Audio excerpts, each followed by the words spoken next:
I got metal shavings everywhere poking into me. Center punch, and doesn't he know we're on set? Annoying. Come on.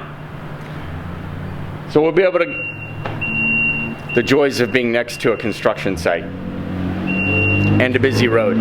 Are you kidding me, dude? Come on. Hey guys, what is up? It's Biff, and you're back to another episode with the Fearless Mods Garage, working on this 2019 Kia Stinger GTS. Today, it's time to start getting into some metal, drilling out some spot welds, and replacing some fender structure. I can't wait to start getting some progress on this baby, so let's get down to it. All right, hey guys, before we get started, I do want to take just 1 second to tell you about Auffenberg Kia. They're not a sponsor, but they have gone to great lengths to help us out on this build, and I'm extremely appreciative to them for that, allowing us to get Kia genuine OEM parts. There are a lot of other sites out there that you can find with cheaper Kia parts. It looks like it's Kia, but those are what they refer to as gray parts. That means that you don't necessarily know if you're getting genuine Kia parts, and the only way to do that is to go to a Kia dealer. And Auffenberg Kia here in O'Fallon, Illinois has been fantastic at allowing us to get genuine OEM parts for a great price to do this build. When I'm going in with new structural components and framing and even the skin structure, the hood, the door, it gives me confidence knowing that I've bought the best I can get for this car to get it back to OEM. Again, a huge shout out to those guys for setting us up so that we can get this job done right. So let's go ahead and jump into it. All right, guys, so where we left off, we had just replaced the lower suspension on this front left. We have ordered a new strut so that we can get this thing setting straight. I'm gonna go ahead and start drilling out some of these spot welds here and starting to remove some of this structure piece by piece, both with that over there and this here. After that, I don't believe I'm going to quite start welding yet because I want to make sure we have this thing setting appropriately on the ground and everything evened out so that I can take some measurements across here like you see in the diagram and make sure we got everything straight before I start welding stuff permanently into place. But we can at least get started on it. Unfortunately, the weather can't make up its mind, so I'm getting something a little bit warmer on here. But before we get started on this, I'm going to go ahead and start removing some things like the hood and the door so we can start working our way into here. And then I'm going to pop some center points into these spot welds so that we can start drilling them out.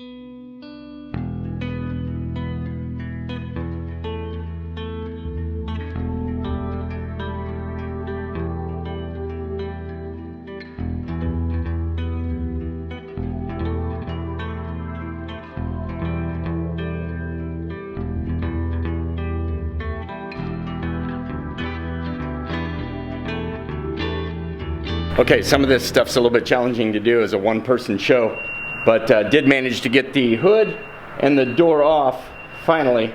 But there's a little more damage here that I had already noticed. I want to show it to you real quick and then let you know what my plan is for how to tackle this. So the damage is right here where that bottom hinge did in fact push in a little bit.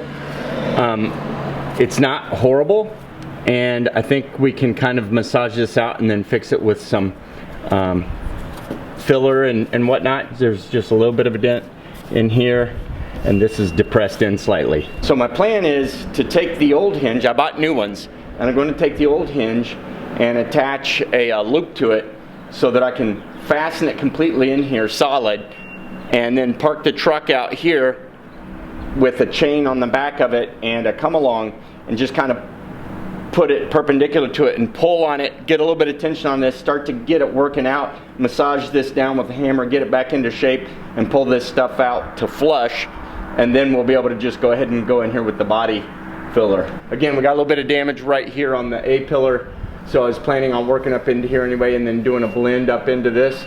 So it'll just be the same thing here in the door jamb, a little bit of a blend down through here. And then we won't have to redo the whole door jambs or anything, but certainly this area right in here to make it look good. And that should have us back to where we are. It's not catastrophic. It's pushed in maybe a 1/4 inch.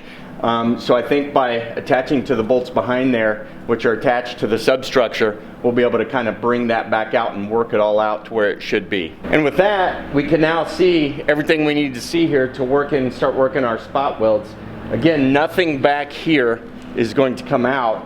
In fact, I'm going to keep this all the way up to this point right here, where we'll get these spot welds and remove everything forward and up into this inner structure right here.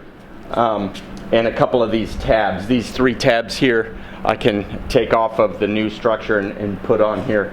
This will come with it, but these 2 here I can bring off of the new structure. This one here I'm just going to have to straighten back to where it was, because it's not part of the structure I got. So let's go take a look at that real quick. Okay, so here's how we plan to kind of get after this here. Everything right here on the car is in good shape, as you can see right there. So really what I want to get is this entire structure here, all the way up across these welds here. This piece is good on the car, but the way these are sandwiched, I think if I just come in here, get all these spot welds up through here, and then up and over this, that will give me all the structural parts that I need here to replace on this car, plus a little bit extra to help us get true. And again, this tab here is a little bit bent, so I'll have to fix that one, but those 2 tabs are going to come along. And with the sealer that is right here, I should be able to trim a fine line around here, drill out the spot welds, and remove these 2 and have a really good indication for where the replacement ones go. So we'll center punch these holes and go ahead and start drilling out the spot welds.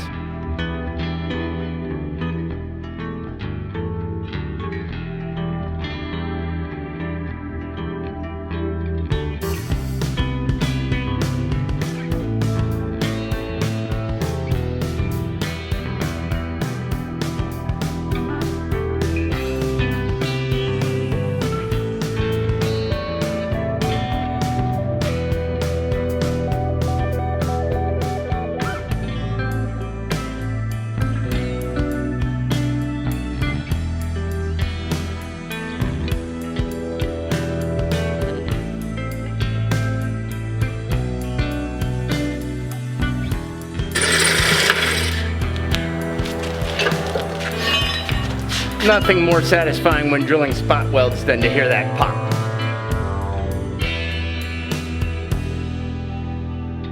And now we've got more room to work.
Fast motion video doesn't do you any justice. It does you no favors, you do it yourselfer, because if you want to come in and do this and you think it takes 30 seconds, that's not the case. I've been at this for hours and I'm peeling into it piece by piece, cutting away pieces, trying to get in there and get to the stuff that I need to get. And so the key to this will be, once we get all these pieces removed that we know we're going to replace from the new part, is then coming at that from the other side to get in there and remove the pieces that we know that are still on the car, like this main frame rail here.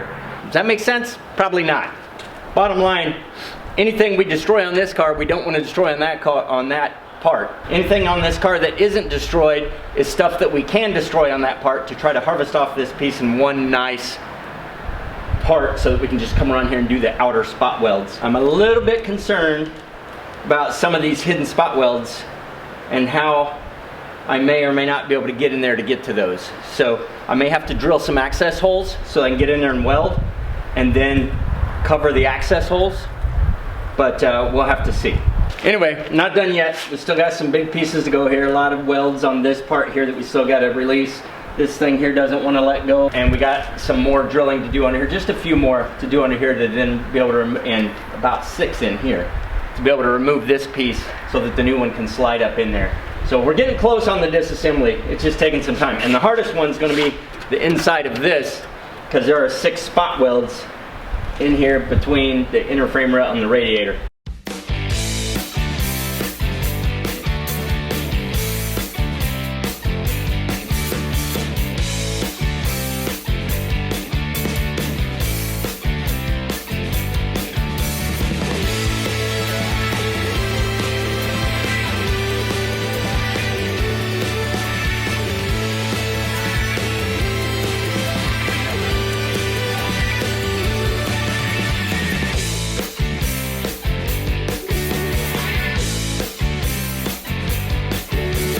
Six spot welds to go to get this plate off the front of here, and then that'll be it. Everything else has been cleared out to make room for the other part.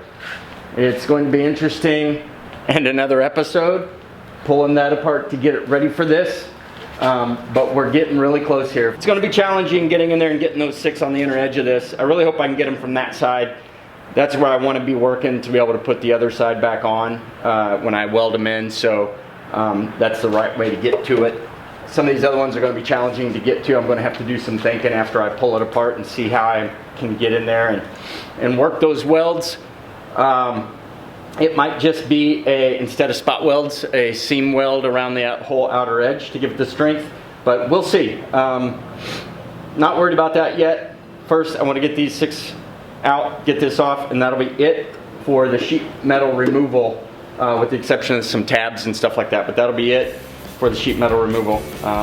My drill bits are just about dead, so here we go. Wish me luck.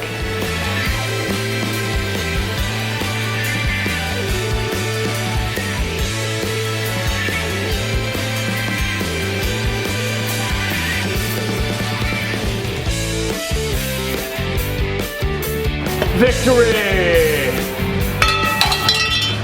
Alright guys, that represents the last of the sheet metal that has to come off. Sheet metal and structural metal that has to come off of this front end. And with that, we will be ready to start putting on